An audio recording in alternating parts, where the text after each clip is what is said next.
सितंबर 2025 अगर आपका भी ड्रीम है ऑस्ट्रेलिया का वर्क वीजा लेना और इन लोगों की तरह वीजा लेना, तो ये ड्रीम आपका भी पूरा हो सकता है। मेरे पास टोटल 3 पर्सन के वीजा है, visa number 1, visa number 2 and visa number 3। ये मेरे सब्सक्राइबर ने मेरे से शेयर किया है और आप इन लोगों की तरह आप भी वीजा ले सकते हैं। ये जो आप मेरे हाथ में देख रहे हैं, ये ऑस्ट्रेलिया की तरफ से अप्रूव हुआ ऑफर लेटर है और इसके साथ में ये जो आप मेरे हाथ में देख रहे हैं, ये ऑस्ट्रेलिया का वर्क वीजा है। तो ये जो ऑफर लेटर आने में जो इनको टाइम पीरियड लगा 30 से 35 दिन लगा, और ये जो वीजा इनको आने में जो टाइम पीरियड लगा है वो 25 से 30 दिन के बीच बीच में ये वीजा उनको अप्रूव होकर मिल गया है। बहुत सारे लोगों के माइंड में एक डाउट होता है, एक क्वेश्चन होता है कि हमने 8th करी है, 10th करा है, 12th करा है, क्या हम इस वीजा के लिए एलिजिबल हैं, क्या हम इस ऑफर लेटर के लिए एलिजिबल हैं? तो बिल्कुल आप इस ऑफर लेटर के लिए एलिजिबल है। आपकी क्वालिफिकेशन 8 है, 10th है, 12th है, भले आपकी ग्रेजुएशन है, आप इस वर्क वीजा को लेने के लिए बिल्कुल एलिजिबल हैं और आप एप्लीकेशन कर सकते हैं। आज की स्पेशल वीडियो में हम बात करेंगे सबसे पहले प्रोफाइल के बारे में कि क्या प्रोफाइल होनी चाहिए।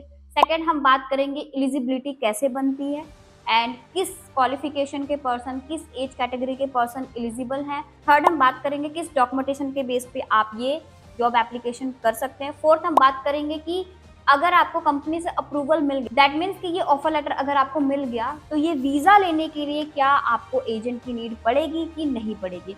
तो इन सब टॉपिक पे बात करते हैं। तो चलिए वीडियो को शुरू करते हैं। वीडियो को शुरू करने से पहले अगर आप मेरे चैनल पे फर्स्ट टाइम व्यू कर रहे हैं तो मेरे चैनल को सब्सक्राइब जरूर कर लीजिए, ताकि आपको ऐसी ऑलवेज इन्फॉर्मेशन वाली वीडियो देखने को मिलती रहे। अगर आपको कुछ क्वेरीज में प्रॉब्लम आ रही है, कोई चीज समझ नहीं आ रही है, तो आप मुझे कमेंट सेक्शन में पूछ सकते हैं। Hello guys, welcome back to my YouTube channel travel with Manvi. I'm a मानवी हियर अगेन। मैं आपके साथ कुछ इन्फॉर्मेशन एंड फिर से कुछ गुड न्यूज लेकर आई हूँ। जैसे कि मैंने आपको वीडियो के स्टार्टिंग में दिखाया, पर्सन का वीजा एंड साथ ही साथ ऑफर लेटर।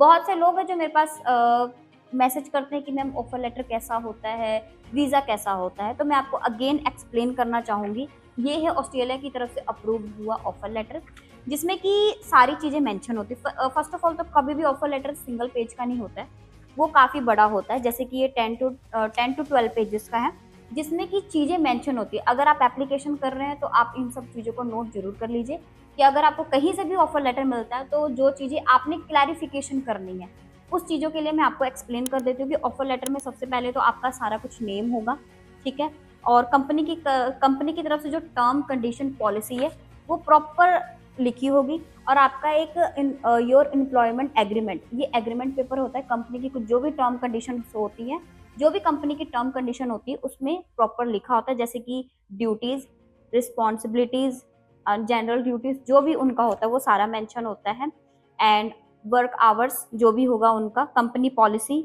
ये सारी चीजें दैट मीन्स की मेंशन होती है। तो अगर आपको किसी भी पर्सन से या किसी भी एजेंट से अगर ऑफर लेटर मिला है तो उसको आप प्रॉपर तरीके से वेरीफाई कर सकते हैं। कई बार ऐसा होता है कि कई लोगों को फेक ऑफर लेटर मिल जाता है, उसके बदले वो उनको 1 लाख 2 लाख रुपए दे देते हैं। तो ऐसा पैसा किसी को भी मत दीजिए। जैसे कि मैं आपको दिखा रही हूँ कि टोटल 10 to 12 पेजेस का ये ऑफर लेटर है, जिसमें कि सारी चीजें मेंशन है, और साथ ही साथ में अगर आप कंपनी की प्रॉपर टर्म कंडीशन से एग्री करते हैं, तो जिसमें प्रॉपर कंपनी के एचआर के, जैसे कि आप देख सकते हैं, प्रॉपर साइन होते हैं, प्रॉपर पर्सन के यहाँ पे साइन होते हैं, और ये स्कैन करके कंपनी के पास जाता है। देन उसके बाद आप इस तरह का ये वीजा ले सकते हैं। इस वीजा को लेने के लिए किसी भी तरह की एजेंट की कोई भी नीड नहीं। अगर आपके पास कंपनी का ऑफर लेटर, स्पॉन्सर लेटर है, तो आप वीजे का प्रोसेस आप खुद भी कर सकते हैं। ईमेल अकाउंट बना के उसमें प्रॉपर अपने सारे डॉक्यूमेंटेशन स्कैन करके जस्ट फाइल एम्बेसी में सबमिट करनी होती है। तो ये आप भी कर सकते हैं। अगर आपको जीरो नॉलेज है, नॉलेज लेने के लिए आप मेरी फुल वीडियो को देख सकते हैं। मेरी ओल्ड वीडियो में भी मैंने बहुत अच्छे से क्लैरिफाई करा हुआ है, वीजा कैसे चेक करते हैं वो भी बताया है, ऑफर लेटर कैसे चेक करते हैं वो भी मैं आपको बता रही हूँ। तो आप मेरी ओल्ड वीडियो भी जरूर देखिए, उससे आपको प्रॉपर हेल्प मिलेगी। अगर आपका ड्रीम है इंडिया टू ऑस्ट्रेलिया मूव करने का, तो आप मेरे इस चैनल को सब्सक्राइब जरूर कीजिए, क्योंकि मैं एक एक चीजें क्लैरिफिकेशन के साथ बताती हूँ।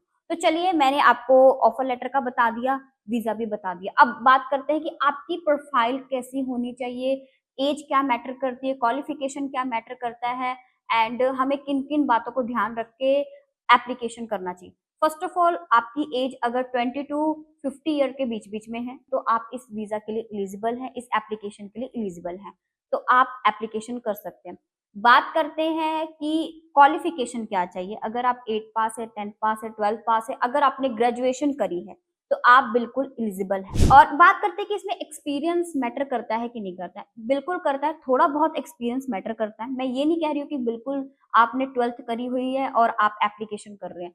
आप 12th के बेसिस पे भी एप्लीकेशन कर सकते हैं, बट कंपनी जो होती है वो आपकी प्रोफाइल देखती है। तो अगर आपने सीवी कवर लेटर बनाया है और उसमें सिर्फ लिख दिया है अपना 12th एजुकेशन, आपका name, email ID, phone number, address, तो ये चीजें मैटर नहीं करेगी। अगर आपने 12th करी है कोई बात नहीं, आप उसमें थोड़ा बहुत एक्सपीरियंस शो कीजिए और एप्लीकेशन कीजिए। इससे क्या होगा कि कंपनी ने ये नहीं देखा है कि आप आपकी लाइव वीडियो नहीं मांग रही कि आपने कितने साल कहाँ काम किया, उसका लाइव वीडियो दो या लाइव प्रूफ दो। अगर कंपनी इस चीज को डिमांड करते हैं कि हाँ जी पर्सन की सीवी में उसका एक्सपीरियंस लिखा हुआ है, तो उसके लिए कंपनी को सेटिस्फाई करने के लिए आप उनको एक्सपीरियंस लेटर बना के दे सकते हैं। तो उससे कंपनी को क्लैरिफिकेशन हो जाएगी। और बहुत से लोगों का ये भी क्वेरीज आता है कि हमने सिर्फ 12th करी और हम एप्लीकेशन कर रहे हैं, वहां जाके कैसे काम करेंगे। आप किसी भी न्यू कंपनी को ज्वाइन करते हो तो वहां पे ये होता है कि कंपनी आपको 20 से 25 दिन ट्रेनिंग देगी। तो मुझे लगता है कि किसी भी कंपनी को ज्वाइन कर रहे हो और आपको 20 से 25 दिन की ट्रेनिंग मिल रही है, वो बिल्कुल सफिशियंट है। आप सीख सकते हो। पर्सन 2 से 3 दिन में काम सीख जाता है, तो ये 20 से 25 दिन तो बहुत ज्यादा टाइम है आपके सीखने के लिए। तो अगर आपने 12th करी है, 10th करी है, 8th करा है, तो आप एप्लीकेशन कर सकते हैं। उसके लिए मैटर करेगा आपकी प्रोफाइल। अगर आप अभी भी सोच रहे हो, अगर आप मेरी वीडियो को देख रहे हो और आपके मन में आ रहा है कि हाँ जी मुझे भी एप्लीकेशन करना है, तो फर्स्ट ऑफ ऑल इसमें जो डॉक्यूमेंटेशंस रिक्वायर्ड होंगे वो आपका सीवी एंड कवर लेटर रहेगा, क्योंकि सीवी कवर लेटर के थ्रू ही कंपनी को आपकी प्रोफाइल के बारे में पता चलता है। आप डायरेक्ट कंपनी को कॉल नहीं कर सकते, हाँ जी मेरी प्रोफाइल ये, मुझे सेलेक्ट कर लो। बट उनकी जो टर्म कंडीशन है कि आपका पहले सीवी जाएगा, कवर लेटर जाएगा, देन वो आपसे आगे बात करेगी। तो आपकी प्रोफाइल को देखने के बाद कंपनी आपको खुद कांटेक्ट करेगी। अगर एलिजिबिलिटी बनती है तो कंपनी आपको रिप्लाई करती है, एलिजिबिलिटी नहीं बनती तो कंपनी की तरफ से आपको कोई भी मैसेज नहीं आएगा, कोई भी उनकी तरफ से रिवर्ट नहीं मिलता। अगर एलिजिबिलिटी बनती है तो कंपनी आपसे मैसेज करेगी, आपसे बात करेगी, इंटरव्यू लेना चाहेगी, इंटरव्यू हो सकता है, इंटरव्यू लेना चाहिए, इंटरव्यू हो सकता है, कॉल आ सकती है। तो ये सारी चीजें वहां पे होती है। अगर मान के चलो आपका इंटरव्यू हो गया और आपका सिलेक्शन हो गया, उसके बाद आपको अपने एंड से मेडिकल एंड पीसीसी करवाना होता है। मेडिकल पीसीसी करवा के आपका ईमेल अकाउंट बनता है, उसमें आपके ऑस्ट्रेलियन पोर्टल पे वीजे के लिए फाइल लगती है। उसके लिए किसी भी तरह की एजेंट की नीड नहीं होती है। बात करते हैं वैकेंसीज के बारे में। आपको मैं वैकेंसीज लास्ट में बता रही हूँ। तो वैकेंसीज जो रिक्वायर्ड, अभी वैकेंसीज जो आई हुई है मैं आपको रिसेंटली अभी चेक करके बताती हूँ। जो अभी वैकेंसीज आई हुई है, जैसे कि वेयर हाउस है, पैकिंग है, सुपरमार्केट है, स्टोर कीपर है, कंस्ट्रक्शन लाइन है, ड्राइविंग फील्ड है एंड फ्रूट पैकिंग में वैकेंसीज है। इन सारी कैटेगरी में वैकेंसीज अवेलेबल है, जैसे कि मैंने आपको रिसेंटली चेक करके बताया है। बहुत से पर्सन्स का ये मैसेज आता है कि यार सीवी से जॉब मिल जाती है। मैं ये नहीं कह रही हूँ कि आपको सीवी से जॉब मिल जाती है, मैं ये कह रही हूँ कि आप सीवी के थ्रू एप्लीकेशन करते, क्योंकि आपकी प्रोफाइल स्ट्रांग होगी तभी आपसे कंपनी बात करेगी, आपसे कॉन्टेक्ट करेगी। तो फर्स्ट है कि आपका अपनी प्रोफाइल पहुंचाने का एक वे है सीवी, जो कि सीवी और कवर लेटर में आपकी प्रोफाइल मेंशन होती है, तो उसके थ्रू एप्लीकेशन होता है। और कई बार ऐसा होता है कि अगर कई बार इंटरव्यू नहीं भी होती है तो कंपनी आपसे फॉर कंफर्मेशन के लिए आपके पासपोर्ट, एजुकेशन डॉक्यूमेंटेशन सी स्कैन मंगवा के उसके थ्रू भी वो वेरिफिकेशन करती है। कई बार एक्सपीरियंस लेटर भी मंगवाती है। तो इन सब चीजों के लिए आप प्रिपेयर रहें। अगर आप एप्लीकेशन कर रहे हैं तो ये सारी बातों का ध्यान रखें कि ये सारे डॉक्यूमेंटेशन आपके पास होने चाहिए। और अगर आप एप्लीकेशन करना चाहते हैं या करवाना चाहते हैं, किसी भी तरह की आपकी प्रोफाइल है, तो आप मेरे दिए गए नंबर पे कांटेक्ट कर सकते हैं। मुझे आपका old CV, education passport and email, ये सारी चीजें सेंड कर दीजिए, ताकि मैं आपकी प्रोफाइल की एलिजिबिलिटी चेक करके आपको डायरेक्ट मैं प्रोसेस समझा दूंगी, जो भी प्रोसेस होगा। और अगर आप एप्लीकेशन करवाना चाहते हैं मेरे थ्रू करवा सकते हैं, मेरे दिए गए नंबर पे कांटेक्ट कर सकते हैं। Thank you so much.